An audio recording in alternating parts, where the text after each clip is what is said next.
Hola chicos, hoy vamos a hablar sobre los ácidos carboxílicos y algunos de sus derivados. Específicamente nos vamos a centrar en cuatro. Vamos a empezar con los haluros de ácido o de ácido, después vamos a ir con los anhídridos de ácido, después vamos a proseguir con los ésteres y por último vamos a terminar con las amidas. Espero que este video les guste. Hola, yo soy Harold Martínez y vengo a hablarles sobre los haluros de ácido. Y es que estos son unos compuestos orgánicos los cuales suelen situarse al final de las cadenas y que cuentan con la siguiente estructura, en el cual se sitúa donde está la R, el radical, en la C, donde se sitúa el carbono, un doble enlace covalente con el oxígeno y en X el elemento del cual está haciendo parte del compuesto orgánico. Estas usualmente suelen relacionarse con sales y para referirse hacia su nomenclatura cuentan con esta estructura en el cual se dice el haluro de, en este caso cualquiera de los elementos que haga parte del compuesto inorgánico, y con el sufijo oilo. Así que vamos a conocer acerca de una de las aplicaciones o unas de las aplicaciones las cuales los haluros de asilo tienen en nuestra vida cotidiana. Los haluros de asilo podemos encontrarlos usualmente en productos que se venden como en aerosol, como por ejemplo las pinturas en aerosol o lacas, los gases lacrimógenos, los ambientadores para los baños, por ejemplo, o las pinturas. Y es que debido a su gran solubilidad es fácilmente comprimirlo y además este es un muy buen instrumento para poder cumplir con estas funciones, ya que tiene una capacidad de solubilidad que permite una muy buena capacidad de aspersión. Es por eso que se usa más que todo en este método. Sin embargo, debe ser tratado química e industrialmente con mucho cuidado, debido a que pueden ser bastante tóxicos.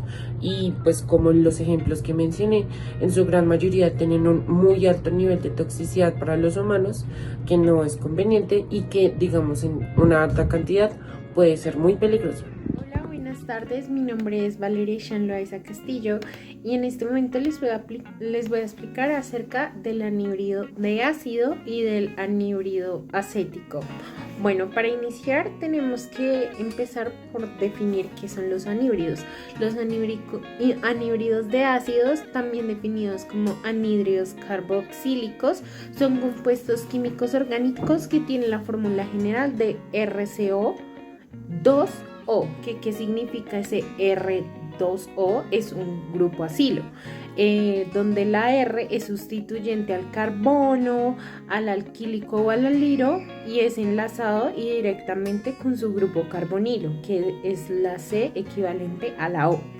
Volviendo al tema de qué significa este término, o bueno, qué son, podemos decir que son el producto final de una deshidratación de dos moléculas de ácido carboxílico, o que también podrían ser una deshidratación de forma intramolecular de un ácido dicarboxílico.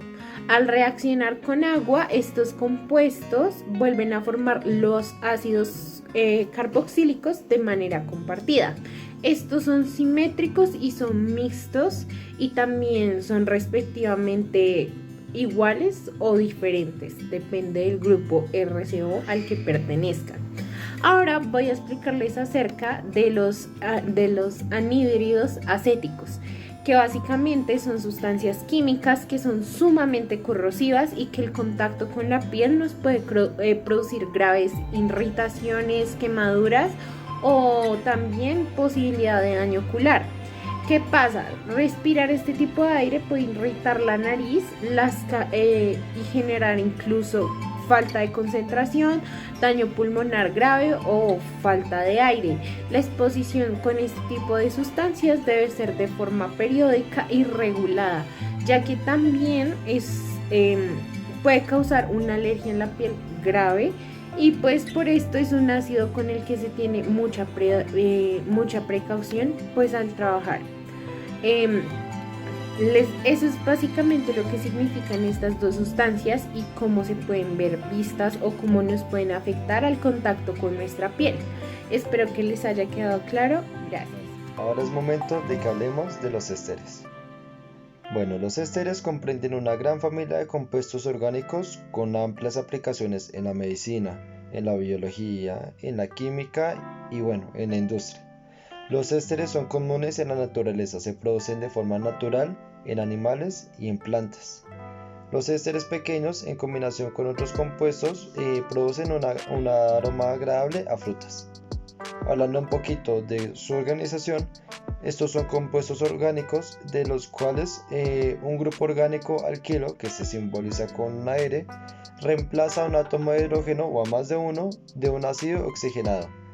Un oxoácido es un ácido inorgánico cuyas moléculas poseen un grupo hidroxilo o H, desde el cual el hidrógeno H puede disociarse con un hidrón de hidrógeno, hidrón o comúnmente protón. Hablando un poquito de la etimología de la palabra, éster proviene del alemán, significa Essig Ether, que es éter de vinagre como se llamaba antiguamente al acetato de etilo. Un poquito más sobre su estructura es que esta consiste en dos cadenas separadas por un oxígeno. Cada una de estas cadenas debe nombrarse por separado y el nombre de los ésteres siempre consiste en dos palabras separadas del tipo alcanoato de alquilo. La parte alquílica del nombre se da a la cadena que no tiene el grupo carbonilo. La parte del alcanoato se da a la cadena que tiene el grupo carbonilo. Este procedimiento se utiliza sin importar el tamaño de la cadena. La posición del grupo carbonilo es la que determina cuál es la cadena de alcanoato. Los ésteres más comunes son el ácido en cuestión de un ácido carboxílico.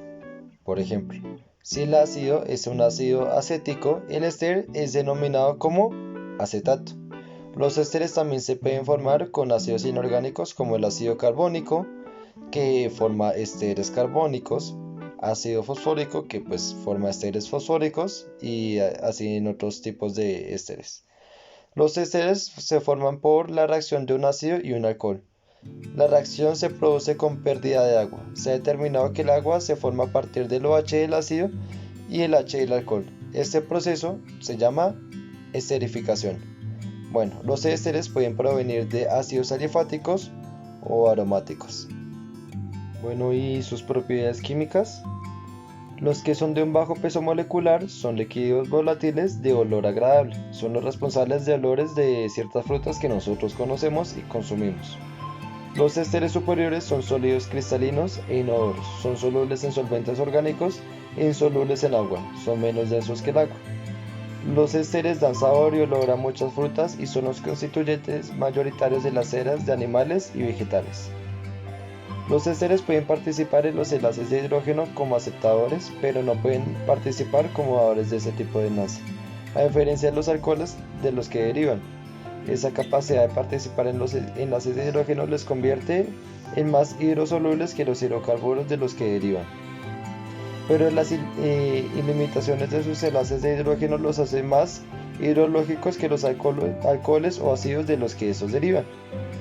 Esta falta de capacidad de actuar como dador de enlaces de hidrógeno ocasiona que no pueda formar enlaces de hidrógeno entre moléculas de ésteres, lo que lo hace más volátil entre ácidos o alcoholes de similar peso molecular. Volviendo con el aroma, muchos de estos tienen un aroma característico, lo que se hace que se utilice ampliamente como sabores y fragancias. Quiero hablar de algunas aplicaciones que tienen estos ésteres. Primero va a empezar con el acetato de 2-etilo de xilo, que tiene un olor dulzón y es suave. El butanoato de metilo tiene un olor a piña. El salcinoato de metilo tiene un olor de las pomadas de germolén. El octanoato de etilo tiene un olor a frambuesa. El etanoato de isopentilo un olor a plátano. El pentanoato de pentilo un olor a manzana, y así podemos seguir, ya que estos tienen un olor característico a frutas. Por eso mismo, en algunos usos que estos tienen van a ser muy utilizados por la industria.